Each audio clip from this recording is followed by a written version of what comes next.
गुरु प्यारी सत्कार योग साथ संगत जी, राधा स्वामी जी। प्यारी साथ संगत जी, बाबा जी की असीम दया और कृपा से आज हम सब यहाँ सत्संग सुनने बैठे हैं। प्यारी संगत जी, जीवन का असली उद्देश्य है भजन सिमरन द्वारा अपने वास्तविक घर की ओर लौटना। लेकिन एक बड़ा प्रश्न हर किसी के मन में उठता है कि जब हम भजन में बैठते हैं तो रोग, पीड़ा और तरह तरह की तकलीफें क्यों घेर लेती है? क्या भजन से हमें शांति नहीं मिलनी चाहिए थी?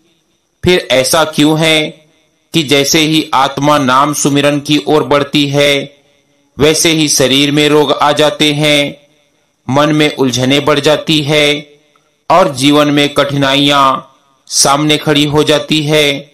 संगत जी, यह कोई संयोग नहीं है, यह आत्मा की परख है, यह पुराने कर्मों का हिसाब है और यह काल और मन की चाल है जो हमें रास्ते से हटाना चाहता है। आज हम इसी गूढ़ रहस्य पर चर्चा करेंगे कि भजन में बैठने वाले रूहों को रोग और पीड़ा क्यों सताने लगते हैं। संगत जी, जब रूह पहली बार भजन सुमिरन की राह पर कदम रखती है तो उसके मन में यही सवाल उठता है कि मैं तो भजन करने बैठा हूं, मैं तो गुरु का नाम जप रहा हूं, फिर मेरे जीवन में रोग क्यों आ गए? मेरी सेहत क्यों बिगड़ने लगी? मेरी रोजी रोटी में रुकावटें क्यों आने लगी? घर में क्लेश क्यों बढ़ने लगे? क्या यह भजन का असर है? क्या यह सत्संग में आने की सजा है? नहीं प्यारी संगत जी, यह सजा नहीं, बल्कि यह तो सबसे बड़ी कृपा है। जब आत्मा संसार में फंसी रहती है, जब वह माया के खेल में डूबी रहती है, तब काल को कोई चिंता नहीं, मन को कोई आपत्ति नहीं, क्योंकि आत्मा उसी के जाल में फंसी हुई है। लेकिन जैसे ही आत्मा भजन सुमिरन में बैठती है, नाम जपती है, सतगुरु के चरणों की ओर बढ़ती है, वैसे ही काल और मन बेचैन हो जाते हैं। काल सोचता है, ये आत्मा तो मेरी कैद में थी, अब अगर यह भजन करने लगी तो मुक्त हो जाएगी, इसे रोकना होगा, इसे डराना होगा। और मन कहता है, अगर ये आत्मा नाम में टिक गई तो मेरी हजारों साल की मेहनत बर्बाद हो जाएगी। इसे रोगों से डराओ, पीड़ा से घेरो, ताकि यह फिर संसार की ओर लौट आए। संगत जी, रोग और पीड़ा दो कारणों से आती है। सबसे पहला कारण है कर्मों का बकाया चुकता होना। हमारे पिछले जन्मों के अनगिनत कर्म हैं, चोरी, पाप, धोखा, दूसरों को दुख देना, बुरी आदतें, इन सब का हिसाब हमें देना ही होता है। जब हम भजन सुमिरन में बैठते हैं तो गुरु हमारी गति तेज कर देते हैं। जैसे बैंक का कर्जा एक साथ चुकता करना पड़ता है, वैसे ही पुराना बकाया सामने आने लगता है। यह बकाया कभी रोग के रूप में आता है, कभी घर परिवार में क्लेश बनकर आता है, कभी आर्थिक कठिनाई बनकर खड़ा हो जाता है। लेकिन यह सब इसलिए होता है ताकि आत्मा जल्दी जल्दी हिसाब उतार दे और मुक्त हो सके। और दूसरा कारण है काल और मन की चाल। जब जीव नाम सुमिरन में बैठता है तो काल और मन डर जाते हैं। वे तरह तरह की रुकावटें डालते हैं, कभी शरीर को बीमार कर देते हैं, कभी मन को उदास कर देते हैं, कभी घर में झगड़े खड़े कर देते हैं, कभी नौकरी छिन जाती है, कभी व्यापार डगमगाने लगता है। सब इसीलिए ताकि आत्मा सोचे कि भजन में बैठने से मेरी मुसीबतें बढ़ रही है, छोड़ो यह सब, और आत्मा हार मानकर भजन छोड़ दे। प्यारी संगत जी, यह सब केवल कर्म और काल की चाल ही नहीं है, यह सतगुरु की परीक्षा भी है। गुरु देखना चाहते हैं क्या मेरी यह आत्मा थोड़ी सी तकलीफ आने पर भाग जाएगी या यह अटल रहेगी। यह रोग पीड़ा सहकर भी नाम में टिकेगी। क्या यह सच्चा प्रेम रखती है या सिर्फ सुख सुविधा की चाह रखती है। यही कारण है कि शुरुआती दिनों में आत्मा को बार बार परखा जाता है। गुरु साहिब कहते हैं कि भाई, रोग और पीड़ा को वरदान की तरह देखो। अगर रोग आ गया तो घबराना मत, अगर पीड़ा आ गई तो पीछे मत हटना, बल्कि समझना कि गुरु मेरी आत्मा को हल्का कर रहे हैं, पुराना बोझ उतार रहे हैं। यह तकलीफ स्थायी नहीं है, यह तो केवल हिसाब चुकता करने का साधन है। जैसे डॉक्टर जब जहर बाहर निकालता है तो दवा कड़वी लगती है, जैसे सर्जन जब ऑपरेशन करता है तो दर्द होता है, वैसे ही रोग और पीड़ा हमारे आत्मिक स्वास्थ्य के लिए इलाज है।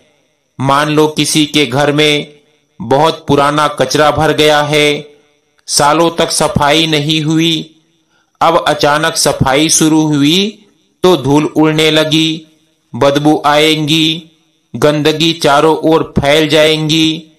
लेकिन क्या हम कहेंगे कि सफाई मत करो, गंदगी रहने दो?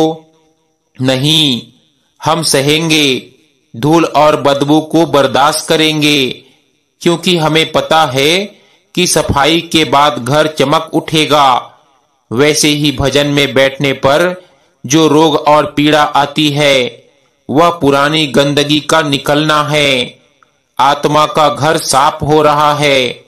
थोड़ी देर की तकलीफ सहनी पड़ेगी, लेकिन अंत में आत्मा प्रकाशमय हो जाएगी। संगत जी, आज हमें यह समझना है कि भजन सुमिरन से रोग और पीड़ा आना कोई आश्चर्य नहीं है। यह आत्मा की मुक्ति का संकेत है। यह कर्म चुकता होने और काल और मन की चाल का परिणाम है, और यह गुरु की परीक्षा भी है। इसीलिए धैर्य रखो, श्रद्धा रखो, गुरु पर विश्वास रखो, रोग और पीड़ा से मत घबराओ, क्योंकि यह सब आत्मा की उड़ान की तैयारी है। संगत जी, याद रखो, भजन सुमिरन में बैठकर अगर तुम्हें रोग और पीड़ा आ रही है तो समझ लो कि तुम्हारा जीवन सही दिशा में चल रहा है। रोग और पीड़ा को देखकर भजन मत छोड़ना, बल्कि और ज्यादा नाम जपो और ज्यादा गुरु की शरण में रहो, क्योंकि ये सब कुछ समय का खेल है। जिस दिन आत्मा का हिसाब पूरा हो जाएगा उस दिन यह रोग पीड़ा ऐसे गायब हो जाएंगे जैसे अंधेरे में सूरज की किरणें फैलते ही अंधेरा भाग जाता है। इसीलिए डटकर नाम जपो, दृढ़ रहो, गुरु की शरण से मत हटो। यही असली इलाज है, यही अमृत दवा है, यही मुक्ति का मार्ग है। संगत जी, हम सब जानते हैं कि जब आत्मा भजन सिमरन में नहीं बैठती तो जीवन सामान्य लगता है, शरीर भी संभला रहता है, घर भी चलता रहता है, मन को भी थोड़ी बहुत शांति मिल जाती है। लेकिन यह शांति झूठी होती है। यह वैसे ही शांति है जैसे कोई कैदी जेल की कोठरी में बैठकर कहे, मुझे तो सब ठीक लग रहा है, लेकिन सच तो यह है कि वह कैदी बंधन में है। वैसे ही आत्मा भी जब संसार में उलझी रहती है तो उसे रोग पीड़ा कम लगती है, क्योंकि वह काल की कैद में है। लेकिन जैसे ही आत्मा आजादी की ओर बढ़ती है तब काल और मन अपनी पूरी ताकत से उसे रोकने की कोशिश करते हैं। संगत जी, रोग और पीड़ा केवल तकलीफ नहीं है, ये आत्मा को बहुत बड़ा लाभ पहुंचाते हैं। पुराना हिसाब उतरता है। रोग और पीड़ा आने पर पुराना बकाया जल्दी जल्दी खत्म होता है। आत्मा हल्की हो जाती है, धैर्य और श्रद्धा बढ़ती है।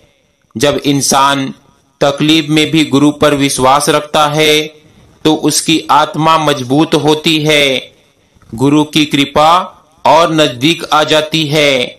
जब आत्मा रोग और पीड़ा सहते हुए भी नाम में डटी रहती है तब गुरु की रहमत और भी बढ़ जाती है। मान लो कोई किसान खेत जोतता है, जमीन में वर्षों से झाड़ झंखाड़ उगे हैं। अब जब वह हल चलाता है तो मिट्टी के साथ पत्थर भी निकलते हैं, कांटे भी बाहर आते हैं। क्या किसान हल चलाना छोड़ देता है? नहीं, वह जानता है कि ये कांटे और पत्थर निकलेंगे, तभी खेत साफ होगा, तभी फसल उगेगी। वैसे ही भजन सिमरन का हल जब आत्मा पर चलता है तो पुराने रोग, पीड़ा, तकलीफें सब बाहर निकलती है। यह आत्मा की सफाई है। याद रखो, जब रोग और पीड़ा आती है तब आत्मा अकेली नहीं होती, गुरु हर पल उसके साथ होते हैं। गुरु तो डॉक्टर हैं, वे जानते हैं कि कितनी दवा देनी है। वे कभी ऐसा जहर नहीं देते जो आत्मा को मार दे, वे वही देते हैं जो आत्मा को बचा ले, हल्का कर दे और मुक्त कर दे। संगत जी, आज हमने यह समझा कि रोग और पीड़ा केवल कर्मों का हिसाब नहीं है, यह काल और मन की चाल भी है और यह गुरु की परीक्षा भी है। इसीलिए जब तकलीफ आए तो घबराना नहीं, सोचना कि गुरु मेरा हिसाब चुकता कर रहे हैं, मेरी आत्मा को मजबूत बना रहे हैं और मेरी परीक्षा ले रहे हैं। संगत जी, अगर रोग और पीड़ा तुम्हें घेर रहे हैं तो समझ लेना कि गुरु की नजर तुम पर है। अगर तकलीफें आ रही है तो समझ लो कि आत्मा की सफाई हो रही है। अगर क्लेश बढ़ रहे हैं तो समझ लो कि तुम सही रास्ते पर चल रहे हो। इसीलिए घबराओ मत, भजन मत छोड़ो, नाम में डटे रहो, क्योंकि रोग और पीड़ा तुम्हारे दुश्मन नहीं, तुम्हारे मित्र हैं। ये तुम्हें पीछे नहीं धकेल रहे बल्कि तुम्हें मंजिल की ओर खींच रहे हैं। गुरु की शरण में रहो, धैर्य रखो और नाम का आसरा कभी मत छोड़ो। संगत जी, सोचो, जब कोई इंसान सालों तक कोई बुरी आदत करता है तो उसका शरीर और मन उसी आदत में ढल जाते हैं। अगर नशा करते रहे तो शरीर नशे का अभ्यस्त हो जाता है। अगर क्रोध और लालच में लगे रहे तो मन उसी का पर्याय बन जाता है। जब आत्मा भजन सुमिरन के लिए बैठती है तो वह पुराने अभ्यस्त मन और शरीर से टकराती है। यही टकराव पीड़ा बन जाता है, यही संघर्ष रोग बनकर सामने आता है। याद रखो, आत्मा का काम यही है कि वह पुरानी आदतों को छोड़कर नया जीवन अपनाए, लेकिन पुरानी आदतें तुरंत नहीं छोड़ती। जैसे कोई बड़ा पेड़ आसानी से उखड़ता नहीं, वैसे ही ये आदतें धीरे धीरे हटती है।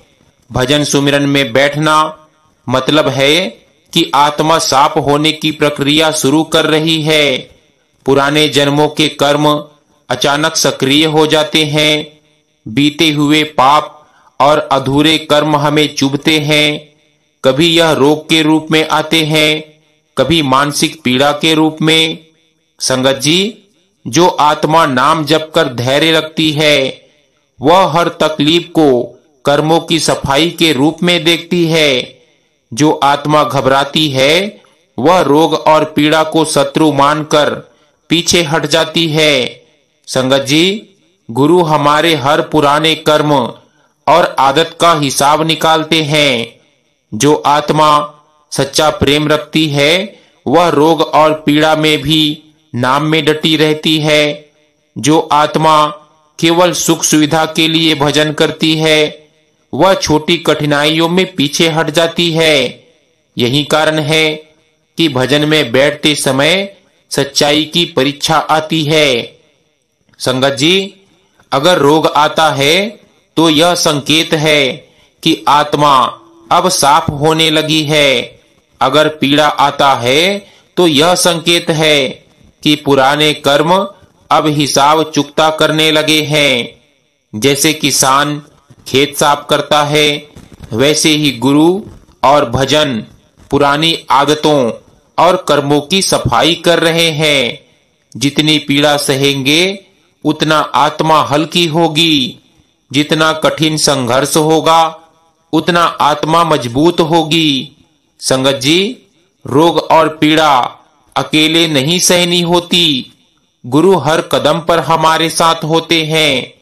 जब रोग आता है गुरु की शरण ले, जब मन उदास होता है गुरु के नाम में डूब जाएं, जब परिवार या समाज विरोध करता है तो गुरु के चरणों में झुक जाएं। यही सबसे बड़ी ताकत है, गुरु की कृपा और नाम का आसरा। मान लो एक नदी में बहुत गंदगी और मलबा है। यदि नदी को साफ करना है तो पानी बहाकर उसे बाहर निकालना पड़ेगा, साथ ही पत्थर और रेत भी उठाना पड़ेगा। यही होता है आत्मा के भजन सुमिरन में। पुरानी आदतें और कर्म बाहर निकलते हैं। रोग और पीड़ा उनके बहाव का प्रतीक है। जो आत्मा धैर्य रखती है वह इस सफाई के बाद मुक्त, हल्की और प्रकाशमय बन जाती है। संगत जी, जब भजन सुमिरन में बैठो और रोग या पीड़ा सामने आए तो घबराना नहीं। पुरानी आदतों और कर्मों की सफाई हो रही है। धैर्य रखो, गुरु पर विश्वास रखो और नाम जपना मत छोड़ो। यही आत्मा की जीत है, यही असली मुक्ति है, यही जीवन का वास्तविक उद्देश्य है। संगत जी, यह शरीर आत्मा का घर है। आत्मा जब तक इसमें बंधी है तब तक इसे संसार की शक्तियां प्रभावित करती रहती है। जब आत्मा नीचे खींचती है तो यह शक्तियां शरीर को रोक देती है। जब आत्मा ऊपर उठती है तो वही रोग पीड़ा बनकर बाधा डालते हैं। यानी रोग केवल शारीरिक बीमारी नहीं है, यह आत्मा की यात्रा में आने वाली आध्यात्मिक रुकावटें हैं। संगत जी, भजन सुमिरन का मतलब है कि आत्मा मन की पकड़ से छूटने की कोशिश कर रही है। अब मन चाहता है, मन क्या चाहता है? मन चाहता है कि आत्मा संसार में फंसी रहे। इसीलिए जब आत्मा नाम में बैठती है तो मन विद्रोह करता है, कभी शरीर को थका देता है, कभी रोग उत्पन्न करता है, कभी नींद और आलस्य लाता है, कभी पीड़ा और बेचैनी पैदा करता है। यह सब इसीलिए ताकि आत्मा हार मान ले और कहे कि भजन से तो तकलीफ ही होती है। याद रखो, आत्मा केवल इस शरीर तक सीमित नहीं है, इसके साथ सूक्ष्म शरीर भी है जिसमें पुराने संस्कार और प्रभाव छपे रहते हैं। जब आत्मा नाम में बैठती है तो यह सूक्ष्म शरीर हिलने लगता है। दबे हुए संस्कार बाहर आते हैं, दबे हुए कर्म सक्रिय होते हैं, दबे हुए विकार सामने आते हैं। यही कारण है कि रोग और पीड़ा अचानक बढ़ जाती है। यह आत्मा की गहराई की सफाई है। मान लो कोई बच्चा गंदगी में खेल रहा है, माँ उसे नहलाना चाहती है। जब माँ जोर से घींचकर गंदगी हटाती है तो बच्चे को दर्द होता है, वह रोता है, चिल्लाता है, लेकिन माँ जानती है कि यह दर्द असली नहीं है, यह उसे साफ और सुंदर बनाने के लिए है। वैसे ही संगत जी, रोग और पीड़ा हमारी आत्मा की सफाई है। गुरु हमारी पुरानी गंदगी धो रहे हैं। दर्द हमें लगता है, लेकिन यह सफाई का ही प्रमाण है। याद रखो, जब रोग और पीड़ा आते हैं तो यह संकेत है कि गुरु हमारे बहुत नजदीक हैं, क्योंकि वही आत्मा तकलीफ सहती है जिस पर गुरु की कृपा होती है। जो आत्मा नाम से दूर है उसे यह मौका ही नहीं मिलता। गुरु कहते हैं जो सह लेगा वही मंजिल पाएगा। संगत जी सोचो, अगर कोई खिलाड़ी बिना अभ्यास और बिना संघर्ष के मैदान में उतर जाए तो क्या वह जीत सकता है? नहीं, उसे पसीना बहाना पड़ता है, चोटें सहनी पड़ती है, हार का स्वाद भी चखना पड़ता है। उसी तरह आत्मा भी बिना संघर्ष के मुक्त नहीं हो सकती। रोग और पीड़ा आत्मा की प्रैक्टिस है, यही हमें मजबूत बनाते हैं। मान लो कोई चिड़िया पिंजरे में कैद है, अगर उसे हर सुख सुविधा मिले तो वह उड़ना भूल जाएगी, लेकिन जब पिंजरे में तंग होगी, भूख प्यास सहनी पड़ेगी, तब उसका मन खुले आसमान की ओर लगेगा। वैसे ही आत्मा जब रोग और पीड़ा से तंग होती है, तब वह संसार से मुक्त होकर गुरु की ओर उड़ने लगती है। गुरु साहिब कहते हैं कि भाई, यह मत भूलो कि रोग और पीड़ा केवल परीक्षा नहीं, बल्कि गुरु की छुपी हुई कृपा भी है। गुरु कहते हैं कि मैं अपने प्रेमियों का बोझ हल्का कर देता हूँ, उनके पुराने कर्म रोग और पीड़ा से चुकता करवा देता हूँ, ताकि आत्मा का रास्ता साफ हो जाए। इसीलिए तकलीफें हमें डुबाने नहीं, बल्कि उठाने के लिए आती है। संगत जी, जब रोग आए तो डरना मत, जब पीड़ा आए तो घबराना मत।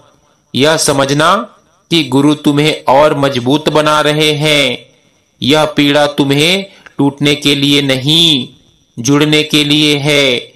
यह रोग तुम्हें गिराने के लिए नहीं, उठाने के लिए है। यह कठिनाई तुम्हें भटकाने के लिए नहीं, मंजिल की तरफ ले जाने के लिए है। प्यारी संगत जी, भजन सुमिरन में रोग और पीड़ा आना कोई बाधा नहीं है, यह आत्मा को मजबूत बनाने की साधना है। इसीलिए धैर्य रखो, कष्ट में भी नाम जपो, दर्द में भी गुरु का सहारा लो।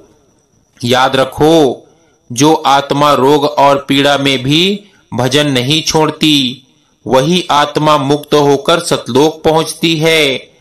सोचो, जब जीवन में दुख आते हैं, लोग कहाँ जाते हैं? कोई डॉक्टर के पास जाता है, कोई दवाइयों में उलझ जाता है, कोई रिश्तेदारों से सहारा ढूंढता है। लेकिन सच्चाई यह है कि यह सब अस्थायी सहारे हैं। असली सहारा केवल गुरु है, असली सहारा केवल नाम है, असली स्थिरता केवल शरण में है। गुरु की शरण का अर्थ केवल इतना नहीं कि हम उनके चरणों में बैठ गए। गुरु की शरण का अर्थ है अपने अहंकार को त्याग देना, अपनी चिंता उन्हें सौंप देना, अपने रोग और पीड़ा को उनकी रहमत मान लेना, और पूरी तरह से यह विश्वास रखना कि गुरु जो कर रहे हैं वही हमारे लिए उत्तम है।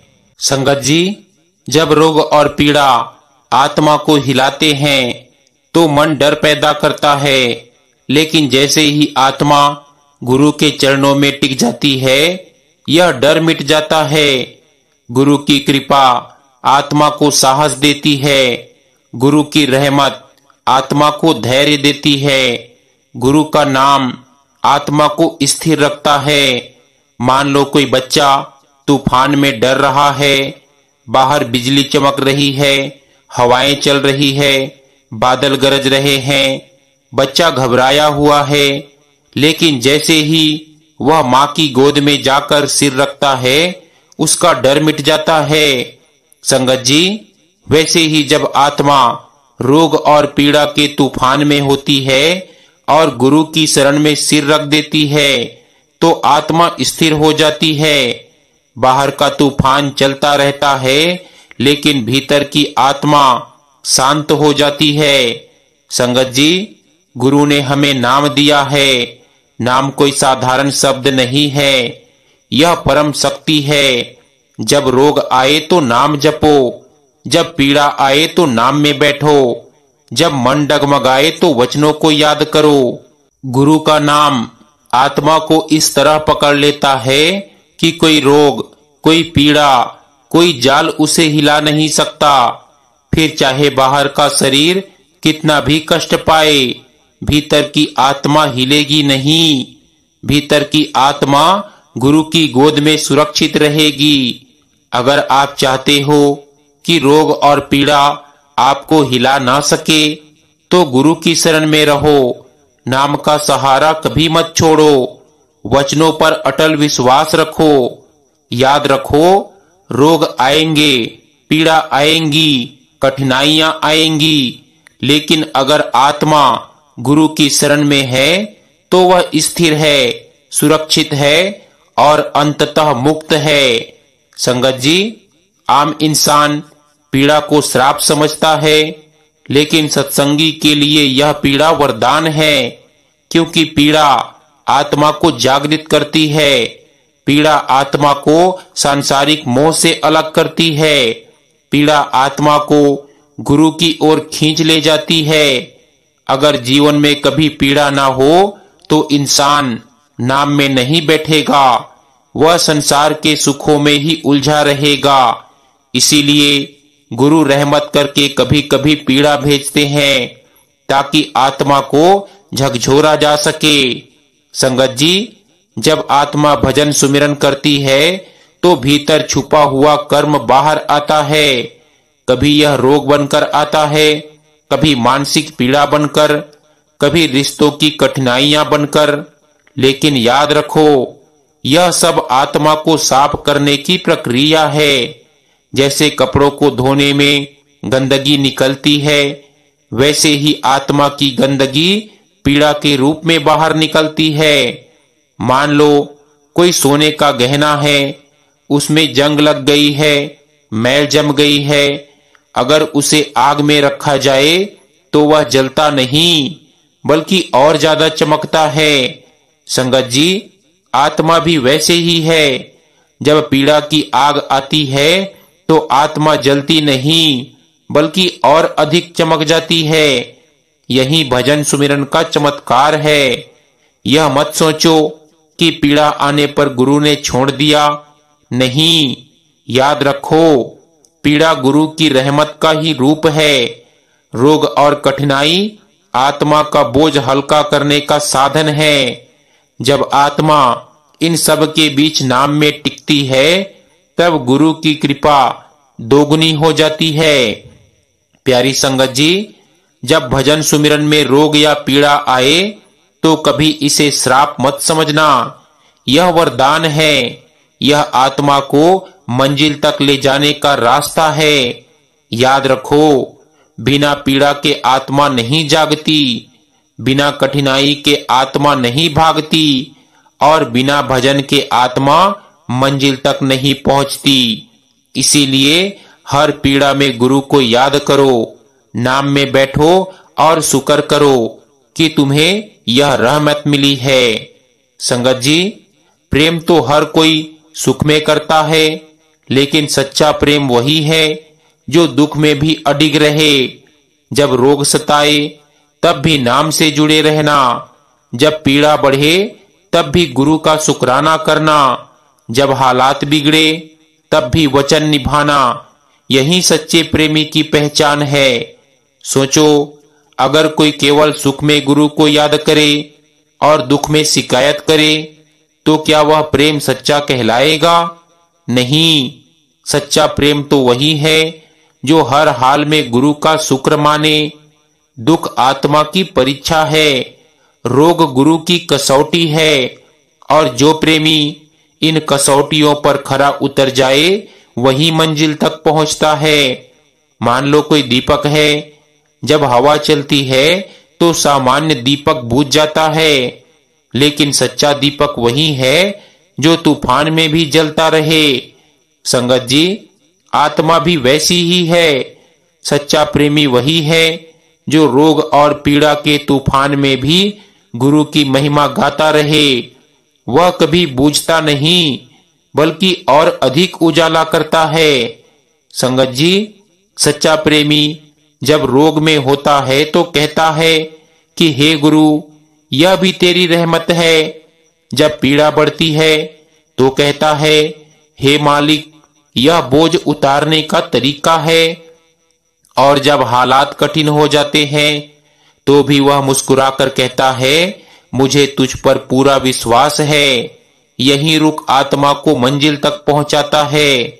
संगत जी, रोग और पीड़ा जीवन में आएंगे ही, लेकिन सच्चा प्रेमी वही है जो इन सबसे डगमगाए बिना गुरु की महिमा गाता रहे। याद रखो, सुख में नाम जपना आसान है, पर दुख में नाम जपना ही सच्चा प्रेम है। पीड़ा में भी शुक्र करना ही भक्ति की पहचान है, और रोग में भी महिमा गाना आत्मा की सच्ची जीत है। इसीलिए चाहे हालात कैसे भी हो, गुरु का नाम मत छोड़ना, शुक्राना करते रहना और महिमा गाते रहना। संगत जी, भजन सुमिरन कोई एक दिन का काम नहीं है। यह कोई दवा की गोली नहीं कि तुरंत असर दिख जाए। यह तो आत्मा को मंजिल तक पहुंचाने वाली लंबी साधना है। इसीलिए इसमें धैर्य जरूरी है। अगर आज परिणाम ना मिले तो कल मिलेगा, अगर कल ना मिले तो परसों मिलेगा।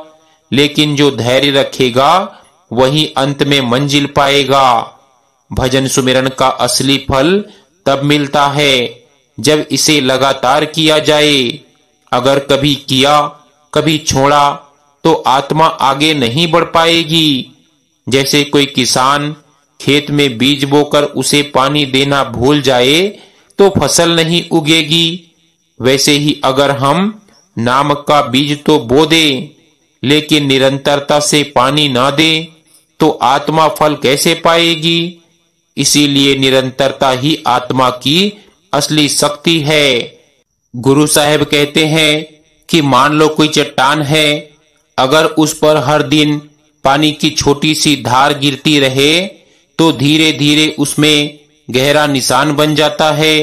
संगत जी, भजन सुमिरन भी ऐसा ही है।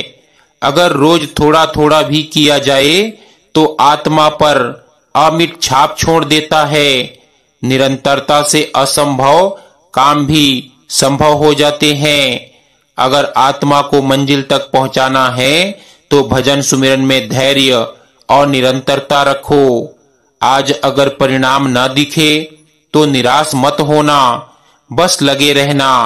याद रखो, निरंतर पानी से चट्टान कट जाती है, निरंतर साधना से आत्मा मुक्त हो जाती है, और धैर्य से हर कठिनाई आसान हो जाती है। इसीलिए भजन सुमिरन में कभी रुकना मत, कभी थकना मत। यही आत्मा की असली शक्ति है। संगत जी, इंसान सोचता है कि मैं मेहनत करूंगा तो मंजिल पा जाऊंगा, लेकिन सच यह है कि मनुष्य का बल बहुत सीमित है। मन कमजोर है, तन नाजुक है और मोह बहुत भारी है।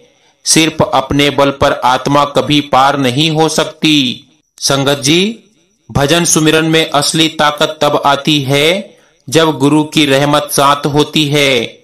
जब गुरु कृपा करते हैं तो मन की बेड़ियां ढीली पड़ जाती है। जब गुरु रहमत करते हैं तो रोग भी आत्मा को रोक नहीं पाते, और जब गुरु साथ खड़े हो जाते हैं तो काल और मन की कोई चाल असर नहीं करती। इसीलिए कहा गया है, नाम साधक की मेहनत से नहीं, गुरु की दया से फलता है। मान लो कोई बच्चा नदी पार करना चाहता है, अगर वह अकेले तैरने लगे तो बीच धारा में डूब जाएगा, लेकिन अगर पिता अपनी बाहों में उठाकर पार करा दे तो बच्चा सुरक्षित किनारे पहुंच जाता है। संगत जी, आत्मा भी ऐसी ही है, अपने बल पर डूब जाएगी, लेकिन गुरु की रहमत से आसानी से पार हो जाएगी। अब सब कुछ कहकर गुरु साहिब आखिर में कहते हैं कि यह शरीर नश्वर है, धन मान सम्मान रिश्ते सब यहीं रह जाएंगे, साथ क्या जाएगा? केवल नाम, केवल भजन सुमिरन। यही वह धन है जो काल भी छीन नहीं सकता। यही वह सहारा है जो अंतिम समय आत्मा के साथ खड़ा होता है। यही वह कुंजी है जो जन्म मरण के बंधन से मुक्त कराती है। भजन सुमिरन कोई साधारण अभ्यास नहीं है, यह आत्मा की घर वापसी है। जब हम सुमिरन करते हैं तो मन की अशांति शांत होती है। जब हम भजन करते हैं तो भीतर की रोशनी और अनहद नाद की झनक मिलती है। और जब आत्मा उस सुरती शब्द योग से जुड़ जाती है तो काल का बंधन टूट जाता है। यही असली मुक्ति है। याद रखो, गुरु बिना आत्मा रास्ता नहीं पा सकती। गुरु ही वह ज्योति है जो अंधेरे में राह दिखाती है। गुरु ही वह नाविक है जो इस भवसागर से पार कराता है। इसीलिए गुरु के वचन पर अडिग रहो, नाम को जीवन का केंद्र बना लो और हर हाल में शुक्राना करते रहो। प्यारी संगत जी, सारा जीवन यदि हमने केवल संसार की भाग दौड़ में गंवा दिया और नाम को भूले रहे तो अंत समय हाथ खाली रह जाएगा। लेकिन जिसने रोज थोड़ा थोड़ा भी भजन सुमिरन किया, वह आत्मा भारी नहीं, हल्की होकर ऊपर उठ जाएगी। रोग आएंगे, पीड़ा आएंगी, मोह तंग करेगा, लेकिन यह सब आत्मा को परखने के लिए है। जो धैर्य रखेगा, निरंतरता बनाएगा और गुरु पर विश्वास करेगा, वही मंजिल तक पहुंचेगा। संगत जी, अब भी समय है कि हम दृढ़ निश्चय करें कि जीवन चाहे जैसा भी हो, सुख दुख जैसा भी हो, हम नाम को नहीं छोड़ेंगे। भजन सुमिरन को अपना प्रथम कर्तव्य बनाएंगे। याद रखो, धन मान और संसार साथ नहीं जाएगा, केवल नाम साथ जाएगा। केवल भजन सुमिरन आत्मा को मुक्त करेगा। इसीलिए अंतिम सांस तक यही कहना है कि हे सतगुरु, तेरे नाम का सहारा है, तेरी रहमत का भरोसा है। यही आत्मा की सच्ची जीत है। सो गुरु प्यारी सत्कार योग साथ संगत जी, आज का यह सत्संग हमारा यही समाप्त होता है। विनती है कि जो भी सत्संगी भाई बहन चैनल पर नए हैं, आप जी चैनल को सब्सक्राइब भी कर सकते हैं जी, ताकि ऐसी ही रूहानियत भरा सत्संग आपको सुनने को मिलता रहे। संगत जी, मिलते हैं एक नए सत्संग वीडियो के साथ। तब तक के लिए आप जी सभी संगत को प्यार भरी राधा स्वामी जी।